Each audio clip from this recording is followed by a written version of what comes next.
लातूरच्या शिवनगर भागातला तो छोटा रस्ता. एका इमारतीच्या दुसऱ्या मजल्यावर आरसीसी क्लासेसचा निळा बोर्ड. खाली पार्किंगमध्ये उभ्या असलेल्या स्कूटर्स 40 ते 50. आत बसलेले विद्यार्थी रोज सकाळी 6ला येतात आणि रात्री 10ला जातात. यांच्यापैकी कितीतरी मराठवाड्याच्या गावांमधून आलेले. कुणाच्या आईने सोनं गहाण ठेवलंय, कुणाच्या वडिलांनी शेत. कारण इथे शिकवणाऱ्या माणसाचं नाव आहे सर शिवराज मोतेगावकर. रविवारी 17 मे रोजी संध्याकाळी उशिरापर्यंत याच इमारतीत सीबीआयची झडती चालू होती आणि सोमवारी 18 मे पुण्यात त्यांना अटक झाली. पण ही गोष्ट 18 मेची नाही, ही गोष्ट 4 दिवसांची आहे. 3 मे ते 7 मे. आणि या 4 दिवसात भारतातल्या 23 लाख विद्यार्थ्यांच्या स्वप्नाचं काय झालं हे आज आपण समजून घेऊया. NEET UG national eligibility cum entrance test. भारतातल्या प्रत्येक एमबीबीएस जागेचा एकमेव दरवाजा. एका दिवशी, एका वेळी, एका प्रश्नपत्रिकेवर 10 लाख डॉक्टरांची स्वप्न. 3 मे 2026 भारतातल्या 551 शहरांमध्ये, परदेशात 14 ठिकाणी ही परीक्षा झाली. 23 लाख विद्यार्थी बसले. एनटीए नॅशनल टेस्टिंग एजन्सीने जाहीर केलं की परीक्षा फुल सिक्युरिटी प्रोटोकॉल खाली झाली. जीपीएस ट्रॅक पेपर वाहतूक, biometric verification, AI power CCTV आणि 5G जॅमर्स सगळं होतं. पण त्याच दिवशी संध्याकाळी एका एमबीबीएस विद्यार्थ्याने सोशल मीडियावर काही स्क्रीनशॉट्स टाकले. म्हणाला, पेपर लीक झालाय, मला आधी मिळाला होता. एनटीएने उत्तर दिलं, फेक, अफवा. पण ती अफवा नव्हती. मागे जाऊया. 23 एप्रिल परीक्षेच्या 10 दिवस आधी लातूरच्या मोठेगावकरांच्या मोबाईलवर एक मेसेज आला. आत होतं केमिस्ट्रीचे प्रश्न आणि उत्तरं. हा आरोप सीबीआयचा आहे आणि या आरोपाच्या पाठीमागे एक नाव आहे, पी.व्ही. कुलकर्णी, निवृत्त केमिस्ट्री प्राध्यापक आणि एनटीए साठी काम केलेला माणूस. म्हणजे साखळीचा पहिला दुवा, एनटीएचा इन्सायडर. राजस्थानच्या सीकर जिल्ह्यात त्याच आठवड्यात आणखी एक प्रश्नांचा संच फिरत होता. Rajasthan SOG special operation group चे ऍडिशनल डीजीपी विशाल बन्सल यांनी नंतर सांगितले की त्या संचात 400हून जास्त प्रश्न होते. 180 पैकी 150 ऍक्च्युअल पेपर मध्ये निघाले. 3 मेला परीक्षा झाली. 4 मे, 5 मे आणि 6 मे एनटीए गप्प, केंद्र सरकार गप्प. विद्यार्थी सोशल मीडियावर स्क्रीनशॉट्स टाकत होते. पॅरेंट्स हेल्पलाईन्सवर फोन करत होते. पण ऑफिशियली सगळं नॉर्मल. 7 मेच्या संध्याकाळी एनटीएने मान्य केलं, आम्हाला इनपुट्स मिळाले. कुठून? राजस्थान आणि उत्तराखंडमधून.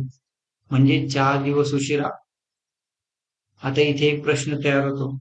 जर पेपर 23 एप्रिलला लातूरला पोहोचला होता, सीकर मध्ये 1 मेला फिरत होता, 3 मेला ऍक्च्युअल एक्झाम मध्ये जुळला, तर एनटीएला 7 मे पर्यंत खरंच काही कळलं नव्हतं की कळलं होतं आणि 4 दिवस स्ट्रेच केलं गेलं?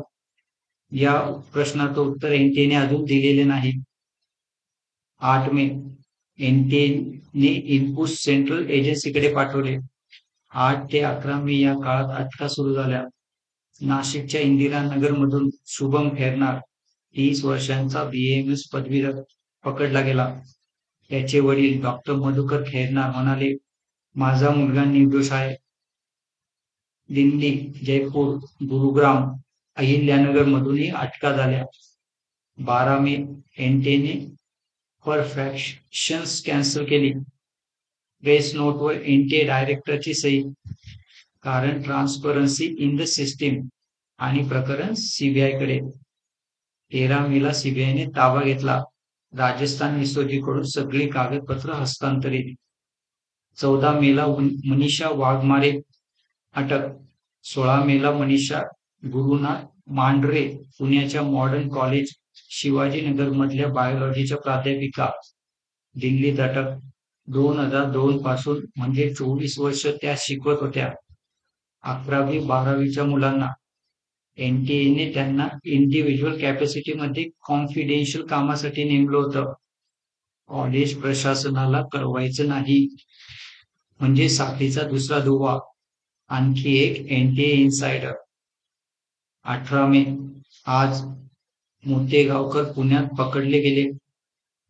विशेष सीबीआय कोर्टात नेलं गेलं. न्यायाधीश अजय गुप्ता यांनी 9 दिवसांची सीबीआय कोठडी दिली.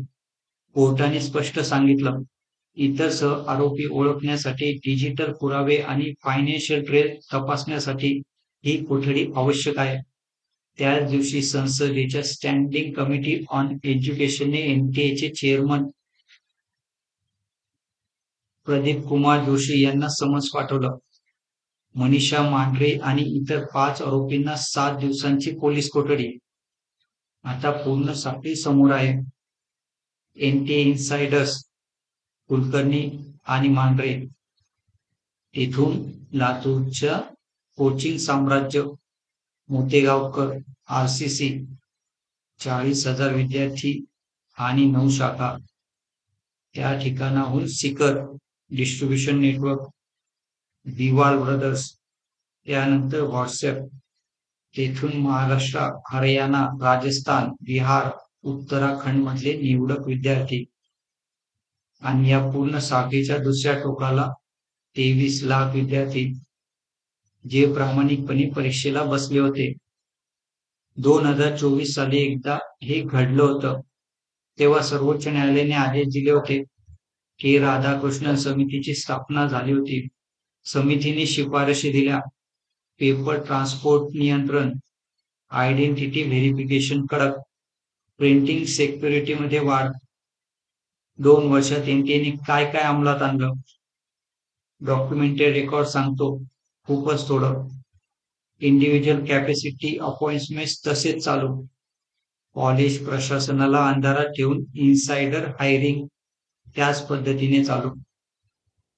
आता जबाबदारी कुणाची? सीबीआय फील्ड लेवल लोकांना पकडत आहे. प्राध्यापिका, कोचिंग ओनर, मध्यस्थ, हे योग्यच आहे. पण एनटीएचा एखादा वरिष्ठ अधिकारी निलंबित झाला आहे का? प्रेस नोट्स मध्ये सापडत नाही.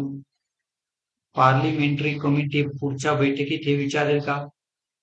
कुणाला माहित. पण मला एक गोष्ट लक्षात ठेवायची आहे.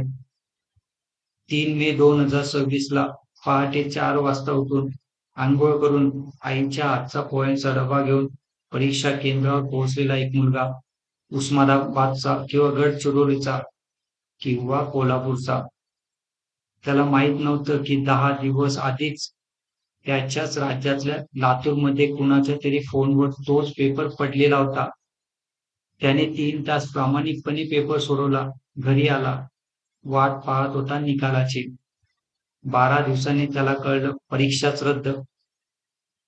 त्याची काय चूक होती? कुठली रांग चुकली? कुठला फॉर्म चुकला? कुठलं हॉल तिकीट चुकलं? काहीच नाही. फक्त त्या व्यवस्थेवर विश्वास ठेवला. तिने त्याचा विश्वास तोडला. पुण्यातला मुकुंद केडर एएपी कार्यकर्ते म्हणाले, स्पर्धा एवढी आणि व्यवस्था अशी, मग प्रामाणिक मुलं काय करतील? प्रश्न त्या मुलाला विचारण्यासारखा नाही. प्रश्न त्या व्यवस्थेला विचारायचा आहे, जिने पेपर वाहून नेण्याच्या प्रक्रियेत इंडिव्हिज्युअल कॅपॅसिटी नावाची एक भेग सोडली. ज्या भेगेतून 10 वर्षात किती पेपर बाहेर पडले कुणाला माहित नाही. सीबीआय चौकशी होईल, कुणाला तरी शिक्षा होईल, परीक्षा पुन्हा होईल, कधी ते अजून ठरलेलं नाही. पण तोपर्यंत 2026-27 ची एमबीबीएस काउन्सिलिंग थांबलेली राहील. 23 लाख स्वप्न थांबलेले राहतील. आणि पुढच्या वर्षी पुन्हा एखादा एमसर एखाद्या शहरात असेल का? पुन्हा एखादा इंडिव्हिज्युअल कॅपॅसिटी अपॉइंटमेंट असेल का? उत्तर माझ्याकडेही नाहीये. म्हणून हा प्रश्न मी विचारतोय आणि लक्षात ठेवतोय, विसरून जायचं नाही. पुढच्या वेळी आपण अजून प्रश्न विचारूया. तुम्ही सोबत असाल का? मग चॅनलला सबस्क्राईब करा. हे प्रश्न एकट्याने विचारता येणार नाहीत. नमस्कार.